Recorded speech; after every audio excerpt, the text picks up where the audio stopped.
Christ is in our midst. Welcome to Spiritual Calisthenics. Today, on March 13th, we commemorate the removal of the holy relics of Saint Nicephorus, Patriarch of Constantinople. The main feast of this day is on June 2nd, which we will read in just a moment. The translation of his holy relics took place in 846 when Saint Methodius was ecumenical patriarch. Saint Nicephorus was born in Constantinople about the year 758 of pious parents. His father Theodore endured exile and tribulation for the holy icons during the reign of Constantine Copronymus. Nicephorus served in the imperial palace as a secretary. Later he took up the monastic life and struggled in asceticism not far from the imperial city. He also founded the monasteries on the eastern shore of the Bosphorus, among them one dedicated to the great martyr Theodore. After the repose of the holy Patriarch Tarasius, he was ordained Patriarch on April 12, 806, and in his high office led the Orthodox resistance to the iconoclast war on piety, which was stirred up by Leo the Armenian. Because Nicephorus championed the veneration of the icons, Leo drove Nicephorus from his throne on March 13, 815, exiling him from one place to another, and lastly to the monastery of St. Theodore, which Nicephorus himself had founded. It was here that after glorifying God for 9 years as patriarch, and then for 13 years as an exile, tormented and afflicted, he gave up his blameless soul in 828 at about the age of 70. A model of faith in the image of gentleness, the example of your life has shown you forth to your sheepfold to be a master of temperance. You obtain thus, through being lowly, gifts from on high, and riches from poverty. Nicephorus, our Father and Priest of priests, intercede with Christ our God, that he may save our souls. Now, once again, we are going to have a little bit of a snapshot into this. So this is Isaiah chapter 8, and this is significant. In similar fashion to what we saw previously with the prophecy of the Virgin, behold, the virgin shall conceive a son. Here we have the prophecy here. This is talking about the people that are in darkness, the people that are trying to go to soothsayers and wizards to find answers, but they're not finding them. They're all despairing. And it says, "But there will be no gloom for her that was in anguish. In the former time he brought into contempt the land of Zebulun and the land of Naphtali. But in the latter time he will make glorious the way of the sea, and land beyond the Jordan, Galilee of the nations. The people who walked in darkness have seen a great light. Those who dwelt in the land of deep darkness, on them has light shined." This, of course, is the anthem that is referring to Theophany in January, that Christ our God is that light that shines on those that are darkness, those that have sat down in despair because they don't know what to do. Christ our God is that light that brings them back. Continuing on Genesis, these are the generations of Noah. Noah was a righteous man, blameless in his generation. Noah walked with God, and Noah had 3 sons, Shem, Ham, and Japheth. Now the earth was corrupt in God's sight, and the earth was filled with violence. And God saw the earth, and behold, it was corrupt, for all flesh had corrupted their way upon the earth. And God said to Noah, I have determined to make an end of all flesh, for the earth is filled with violence, and through them, behold, I will destroy them with the earth.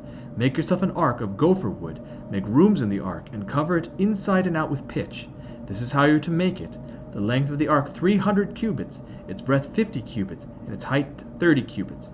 Make a roof for the ark, and finish it to a cubit above, and set the door of the ark in its side. Make it with a lower, second, and third decks. For behold, I will bring a flood of waters upon the earth to destroy all flesh, in which is the breath of life from under heaven. Everything that is on the earth shall die. But I will establish my covenant with you, and you shall come into the ark, you and your sons, your wife, and your sons' wives with you. And of every living thing of all flesh you shall bring 2 of every sort into the ark, to keep them alive with you. They shall be male and female, of the birds according to their kinds, and of the animals according to their kinds, of every creeping thing of the ground according to its kind. 2 of every sort shall come into you, to keep them alive. Also take with you every sort of food that is eaten, and store it up, and it shall serve as a food for you and for them. Noah did this. He did all that God commanded him.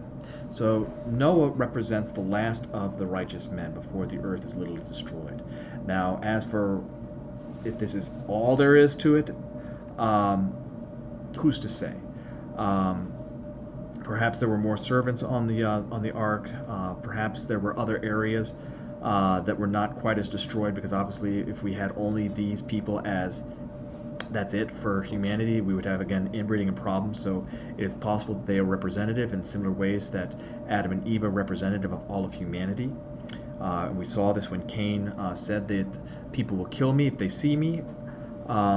showing us that there were other people on the earth. Similar with the animals. Perhaps it is meant to say that there has to be at least male and female of the animals. But again, this is to show us that God, in his wrath, is going to destroy them. And we are going to see at the end of this the covenant of God, because God gives his covenant to the people to show them that he is keeping his promises. And of course, the covenant with Noah will be a rainbow. Finally, as we close out once again with Proverbs, does not wisdom call? Does not understanding raise her voice? On the heights beside the way, in the paths she takes her stand. Beside the gates in the front of the town, at the entrance of the portals she cries aloud, To you, O men, I call, and my cry is to the sons of men. O simple ones, learn prudence. O foolish men, pay attention. Hear, for I will speak noble things, and from my lips will come what is right, for my mouth will utter truth. Wickedness is abomination to my lips. All the words of my mouth are righteous. There is nothing twisted or crooked in them. They are all straight to him who understands, and right to those who find knowledge. Take my instruction instead of silver, and knowledge rather than choice gold. For wisdom is better than jewels, and all that you may desire cannot compare with her. I, wisdom, dwell in prudence, and I find knowledge and discretion. The fear of the Lord is hatred of evil. Pride and arrogance and the way of evil and perverted speech I hate. I have counsel and sound wisdom. I have insight. I have strength. By me kings reign, and rulers decree what is just. By me princes rule, and nobles govern the earth. I love those who love me, and those who seek me diligently find me. Riches and honor are with me, enduring wealth and prosperity. My fruit is better than gold, even fine gold, and my yield than choice silver. I walk in the way of righteousness, in the paths of justice, endowing with wealth those who love me, and filling their treasuries. As I said at the beginning of Great Lent, Proverbs is a repository of wisdom and teachings.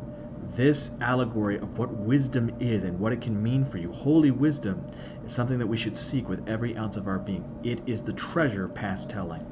I hope that you've enjoyed today's Spiritual Calisthenics. Have a blessed and wonderful day.